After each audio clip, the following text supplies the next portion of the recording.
आप देख रहे हैं अपना बिहार और आपके साथ मैं हूं विवेक। और इस वक्त की बड़ी खबर, साल 1999 के बहुचर्चित सेनारी नरसंहार में पटना हाईकोर्ट ने निचली अदालत के फैसले को रद्द कर दिया और सभी दोषियों को बरी कर दिया है। 18 मार्च 1999 को जहानाबाद के सेनारी में 34 लोगों की गला रेत कर हत्या कर दी गई थी।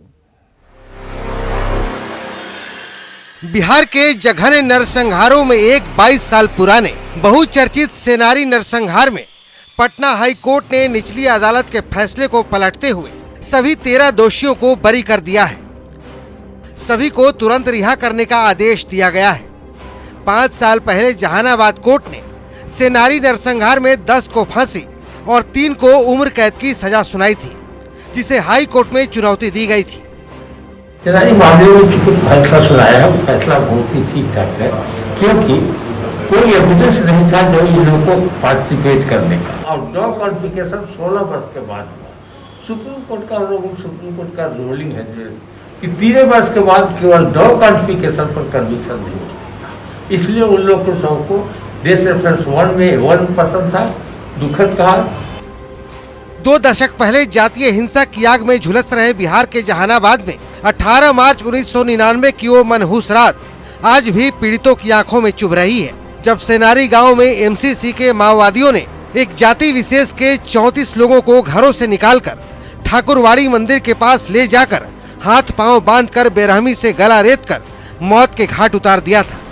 इस जघन्य नरसंहार के बाद दोषियों को सजा दिलाने और पीड़ितों को मुआवजा दिलाने की प्रक्रिया शुरू हुई तो 70 लोगों को आरोपी बनाया गया था। लंबी सुनवाई के दौरान 4 लोगों की मौत हो गई, कुछ की गिरफ्तारी ही नहीं हो सकी और 17 साल बाद 15 नवंबर 2016 को जहानाबाद कोर्ट ने फैसला सुना दिया, जिसमें 13 लोगों को दोषी करार दिया गया, जिनमें 10 लोगों को फांसी और 3 को उम्र कैद की सजा सुनाई गई और 20 आरोपियों को आरोप मुक्त कर दिया गया था।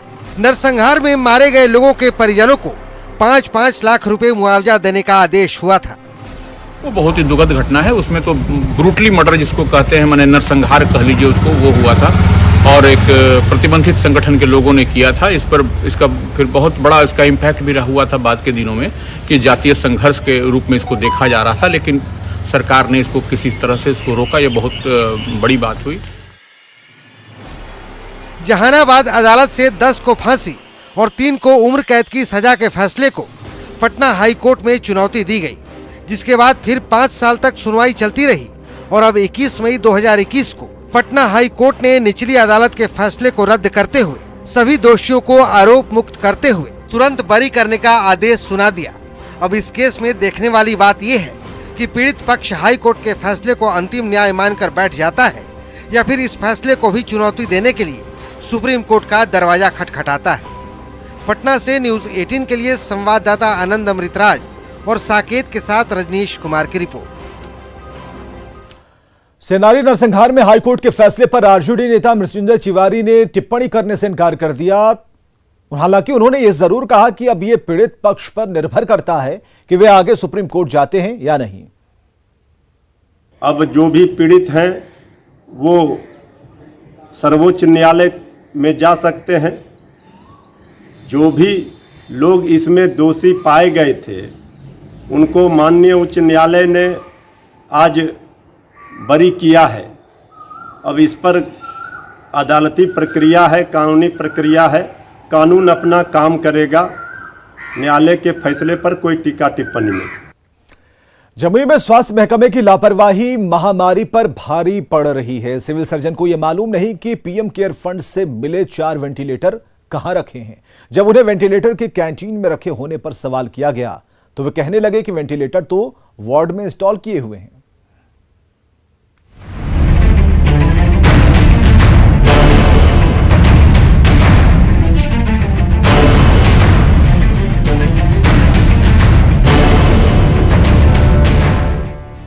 नहीं, किचन में नहीं लगा, ऑलरेडी इंस्टॉल किया हुआ है। लेकिन किचन में रखा हुआ है। नहीं, इंस्टॉल किया हुआ है, आपका कोविड वार्ड में इंस्टॉल किया हुआ है। किचन में रखा हुआ है सर, आप पता करवा लीजिए। 4 तो मैंने देखा है कि इंस्टॉल किया हुआ है।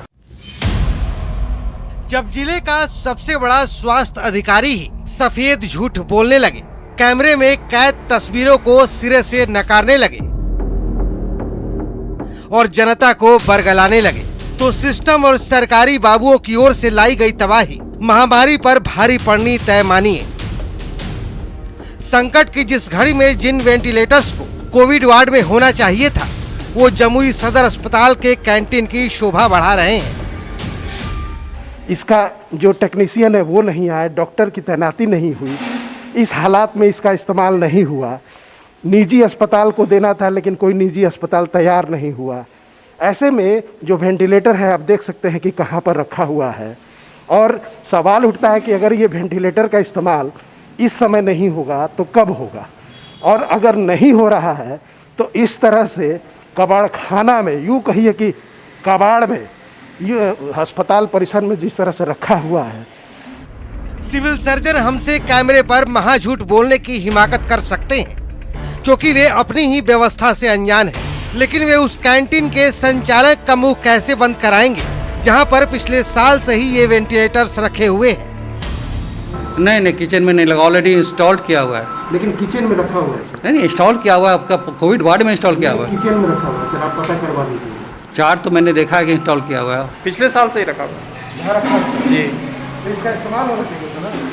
तो हम क्या बता सकते हैं सर? क्या करते हैं आप? हम यहाँ कैंटीन के देख रेख करते हैं। पिछले साल अगस्त में पीएम केयर फंड से जमुई सदर अस्पताल को 4 वेंटिलेटर दिए गए थे, लेकिन सभी को कैंटीन में कबाड़ होने के लिए छोड़ दिया गया, और अब तक इन वेंटिलेटर्स के चालू नहीं होने के पीछे की दलील भी सिविल सर्जन से ही सुन लीजिए। वेंटिलेटर हमारे पास 6 है, लेकिन उसको चलाने के लिए एनेस्थेटिस्ट चाहिए, जो हमारे यहाँ नहीं है। हम लोगों ने इसके लिए विज्ञापन भी निकाला था कि उसमें 3 जो है सो आपका एनेस्थेटिस्ट के बहाली के लिए, लेकिन संजोग से कोई नहीं आया। वाकई महान है जमुई के सिविल सर्जन, और आपदा से निपटने के लिए युद्ध स्तर पर उनकी तैयारी कि आफत काल में भी उन्हें एनेस्थेसिया का कोई एक्सपर्ट नहीं मिल पा रहा है। सिविल सर्जन का महाझूठ बताने के लिए काफी है कि जब वेंटिलेटर नहीं संभाल सकते तो वे जनता का खास ख्याल रखेंगे। जो लापरवाही वो सामने है कि स्वास्थ्य विभाग, जिला का जो स्वास्थ्य विभाग है, उस वेंटिलेटर को किस हाल में रखा है। भले टेक्नीशियन ना मिले, डॉक्टर यहाँ पर ना मिले, लेकिन इस वेंटिलेटर को तो संभाल के रखना चाहिए था। एक तो वेंटिलेटर का इस्तेमाल नहीं हो रहा है, और वेंटिलेटर जो मिला है उसका ये हाल बनाया जा रहा है। केसी कुंदन, न्यूज़ 18 जमुई। कोरोना महामारी से बचने के लिए लगे लॉकडाउन के बीच लोगों को जरूरी सामान खरीदने के लिए छूट मिली है, लेकिन 4 घंटे के इस छूट के दौरान जमकर गाइडलाइन की धज्जियां उड़ी और लोग अपनी जान को खतरे में डालते दिखे।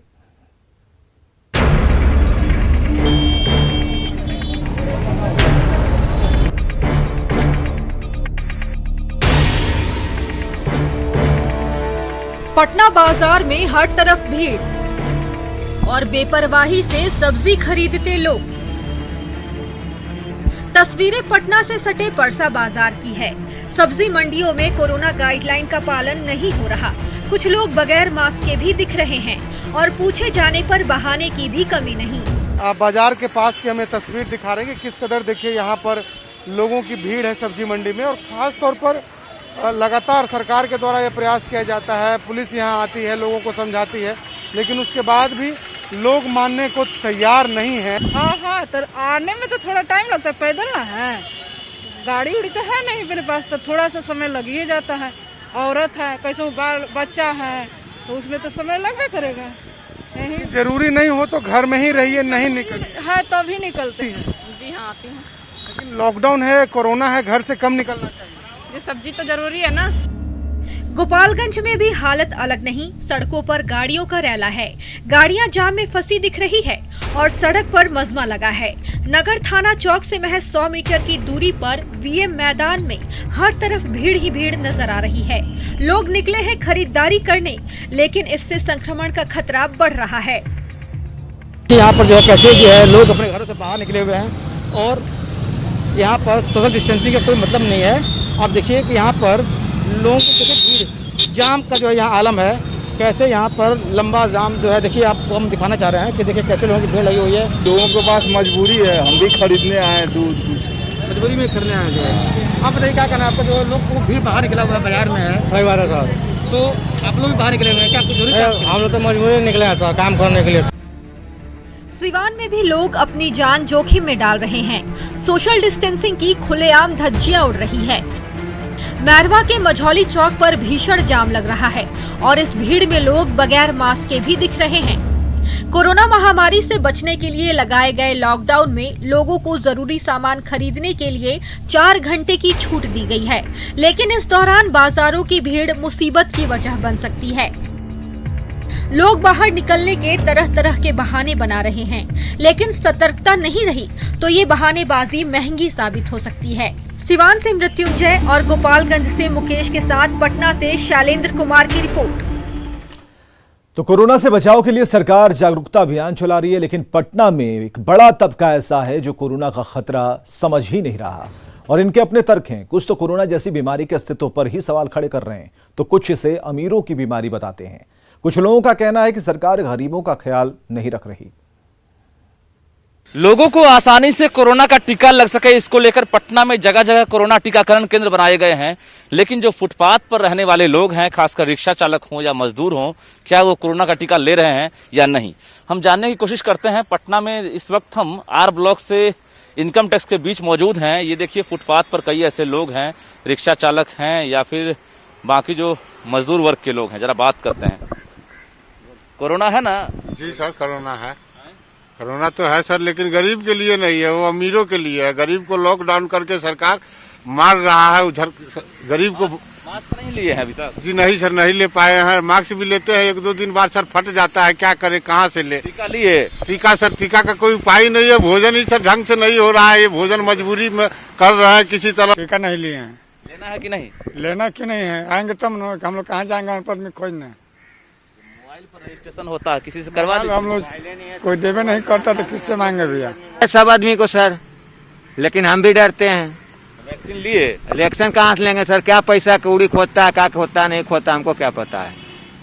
कागज मांगता है, सीधे रजिस्ट्रेशन कराना पड़ता है। हमको कोई मालूम नहीं है सर। और कथी लगे, कोरोना थोड़ी है, सरकार झूठ मूठ के ही कोरोना का बहाना निकाला हुआ है। कोरोना नहीं है? नहीं है, कोरोना नहीं है।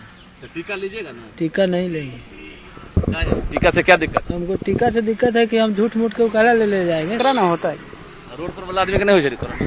दूर हमरा सबके न होए वाला है। टीका ले लो कि नहीं? तू ना सो होल है, सब भेल है। टीका ले लो? हाँ, कहिया ले लो टीका? हो गए 10 दिन। केना ले लो टीका? लोग जो है रिक्शा चालक हैं, मजदूर हैं, जो फुटपाथ पर रहते हैं, हर किसी की अपनी अपनी दलीलें हैं। कोई कह रहा है कोरोना है ही नहीं, हमें कोरोना कुछ नहीं बिगाड़ेगा। कोई कह रहा है टीका मिल नहीं रहा है। कोई कह रहा है कि अगर टीका मिलेगा तो हम ले लेंगे। लेकिन इस तरह की दलीलें हैं, कहीं न कहीं अब भी जागरूकता का अभाव। कैमरामैन मनीष जुनेजा के साथ रजनीश कुमार, न्यूज 18 पटना। और वैशाली में न्यूज 18 की खबर का बड़ा असर हुआ है। खबर दिखाने के बाद राजा पाकर एपीएससी का ताला खुल गया और डॉक्टर के साथ स्वास्थ्य कर्मचारी भी मौजूद दिखे। साथ ही प्रशासन एक्शन में दिख रहा है, जबकि कल तक एपीएससी में ताला लगा था। अस्पताल के बाहर पेड़ के नीचे झोला छाप डॉक्टर मरीजों का इलाज कर रहे थे। स्थानीय लोगों का कहना था कि कोरोना महामारी के दौरान अस्पताल बंद रहने से मरीजों की परेशानी बढ़ गई और मजबूरी में झोला छाप डॉक्टरों से इलाज कराना पड़ रहा है। न्यूज 18 पर खबर चलने के बाद अस्पताल का ताला खुला, मरीजों का इलाज शुरू हो गया। 2 दिन की तस्वीरें हम आपको दिखा रहे हैं। पहली तस्वीर जो कि कल की थी, जिस पर बहस चल रही थी, और आज की तस्वीर देखिए, दोनों में कितना बड़ा अंतर है। हम खड़े हैं जहां ये राजा पाकर का ये चक सिकंदर अतिरिक्त प्राथमिक स्वास्थ्य केंद्र है, जहां आप देख सकते हैं कि आज यहाँ पे स्वास्थ्य कर्मी मौजूद है, डॉक्टर है, और जो भी यहाँ स्वास्थ्य कर्मी लोग जो आ रहे हैं उनका इलाज किया जा रहा है। हालांकि आज से पहले यहाँ तालाबंदी थी, जिसकी खबरें मीडिया में आई, जिसके बाद यहाँ सभी की तैनाती की गई है। यहाँ भी तत्काल सारे डॉक्टर, स्वास्थ्य कर्मी और तमाम व्यवस्थाएं की गई है ताकि जो मरीज यहाँ पे आए उन्हें किसी प्रकार की दिक्कत नहीं हो। लेकिन इस तरह से कह सकते हैं कि जिस तरह से इस अतिरिक्त प्राथमिक स्वास्थ्य केंद्र में जो तालाबंदी थी, मीडिया में खबरें आने के बाद प्रशासन की नींद खुली है और उसके बाद यहाँ पे इस अस्पताल में सब कुछ सुचारू ढंग से चलने लगा है। राजीव मोहन, न्यूज 18, वैशाली राजा पाकर।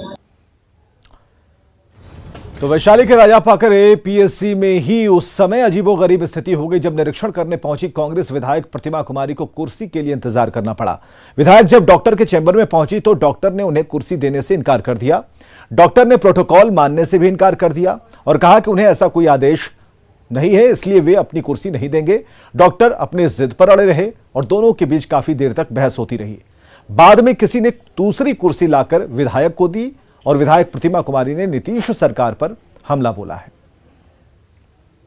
की वजह से भाई डॉक्टर साहब को नहीं पता है, बोले डॉक्टर की कुर्सी, हमने कहा गया बैठिए, कोई प्रॉब्लम नहीं है। अब समझे कितना गंभीर मानती है? बहुत गंभीर मामला है, इतना गंभीर मामला है कि यहाँ पर विधायक जो होता है आपके क्षेत्र का प्रतिनिधि ऑल इन ऑल होता है और ये चीज यहाँ के कोई भी प्रशासनिक अधिकारी को भी नहीं पता है, डॉक्टर को नहीं पता है और पता नहीं इन लोग को बताया जाता है कि नहीं बताया जाता। समस्या का समाधान मैडम कैसे होगा? समस्या का समाधान माननीय मुख्यमंत्री जी कर रहे हैं क्योंकि उन्हीं के नेतृत्व में बिहार चल रहा है।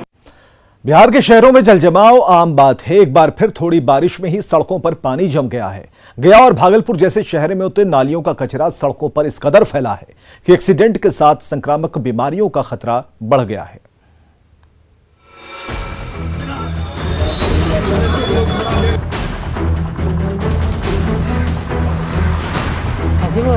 पहली बारिश ने मानो बिहार के अलग अलग शहरों के नगर निगमों और नगर परिषदों की कलई खोल कर रख दी है। चाहे पटना हो, मुजफ्फरपुर, भागलपुर, गया हो या खगड़िया, शहर शहर जल जमाव का यही आलम है। भागलपुर में कल हुई सीजन की पहली बारिश ने ही स्मार्ट सिटी में जल जमाव और जल निकासी की पोल खोल कर रख दी। महज 15 मिनट की बारिश में ही शहर के दक्षिण क्षेत्र को जोड़ने वाले प्रमुख भोलानाथ पुल के पास जल जमाव हो गया। सड़क पर कमर जितना पानी भर गया। इस कारण उधर से गुजरने वाले लोगों को भारी परेशानियों का सामना करना पड़ा। नाले का गंदा पानी सड़क पर आ गया। लोगों को इस गंदे पानी से होकर गुजरने को मजबूर होना पड़ा। जान जोखिम में डालकर लोग इस जल जमाव को पार करते दिखे। इस मामले को लेकर स्थानीय विधायक सरकार और नगर निगम पर काम नहीं करने का आरोप लगा रहे हैं, तो नगर आयुक्त का कहना है कि शहर की भौगोलिक स्थिति जल जमाव का मुख्य कारण है। जब से मैं जीता, तीसरी बार जीता, तब से कम 20 से 22 बार ये सवाल सदन में उठाया गया, लेकिन कोई काम नहीं हुआ। हर बार बोला था ये योजना विभाग में है, डीपीआर बन चुका है, रेलवे विभाग में 3 बार गया और नाला सफाई नहीं, और मैंने कहीं कोई काम नहीं। पानी का वो क्षणिक जल जमा होता है, जो यहाँ की भौगोलिक स्थिति है, कहीं कहीं उस तरह की समस्याएं होती है, लेकिन वो 1 से 2 घंटे में वो पानी की कोई समस्या नहीं रहती है। एक जगह की थोड़ी समस्या है, वहाँ हम लोगों ने अस्थायी ड्रेनिंग पंपिंग स्टेशन शुरू से बनवाते आ रहे हैं। इस बार भी हमारा प्रयास है वहाँ बनाएंगे और वो कोई उस तरह की लोगों की समस्या नहीं आएगी। ये तस्वीर भागलपुर के लिए नई नहीं है। वर्षों से यहाँ यही स्थिति है। चुनाव के समय से लेकर सियासत भी खूब होती है, लेकिन जल जमाव से निजात हर बार नहीं मिलती। भोलानाथ पुल के नीचे जल जमाव को लेकर सितंबर महीने में बजरंगी नाम के एक युवक ने गंदे पानी में 5 घंटे तक प्रदर्शन किया था, लेकिन उसका भी कोई नतीजा नहीं निकला। कमोबेश यही हाल गया का भी है। मॉनसून की पहली बारिश ने ही शहर की सेहत खराब कर दी। बारिश के पानी से कई इलाकों में जल जमाव हो गया। बात सिर्फ जल जमाव की होती तो शायद कुछ हद तक बर्दाश्त भी किया जा सकता था, लेकिन नालों की गंदगी बारिश के पानी के साथ मिलकर सड़कों पर फैल गई। हालात इतने बदतर हो गए कि दुर्गंध के मारे सांस लेना भी दुभर हो गया। जल जमाव के कारण सड़क पर बने गड्ढों में आए दिन एक्सीडेंट होते रहते हैं। यहाँ पर हमारा जीजा का गृह प्रवेश है, सामने मकान बन रहा है। अभी सुबह देखे कि लेडीज जेंट्स गाड़ी पे जा रही थी, गिर गई लेडीज, पूरा कीचड़ में लथपथ हो गई। आने जाने का समस्या है। अभी एक आदमी गाड़ी से जा रहा था, औरत मर्द, वो इस नाला में गिर गया। क्या करिएगा। दरअसल नालों की साफ सफाई के बाद निगम कर्मी कचरे को यूं ही खुली सड़क पर छोड़ देते हैं और यही कचरा बारिश के मौसम में सड़कों पर फैल जाता है और यही जल जमाव का एक बड़ा कारण भी है। इससे एक्सीडेंट और कई तरह की बीमारियों का खतरा बढ़ जाता है। हालांकि पहली बारिश के बाद नगर निगम ने चुस्ती दिखाते हुए नालों की साफ सफाई का काम तेज कर दिया है, लेकिन इस बार भी हालात वही ढाक के 3 पात वाले ही दिख रहे हैं। न्यूज़ 18 के लिए भागलपुर से आशीष रंजन के साथ गया से एलन लिली की रिपोर्ट। नेटवर्क 18 ये सुनिश्चित करना चाहता है कि हर भारतीय को कोविड-19 टीका मिले और टीकाकरण जागरूकता बढ़ाने के लिए नेटवर्क 18 और फेडरल बैंक की पहल संजीवनी अ शॉट ऑफ लाइफ को सपोर्ट करें। हेल्थ एक्सपर्ट अपोलो 24/7 आपके साथ है।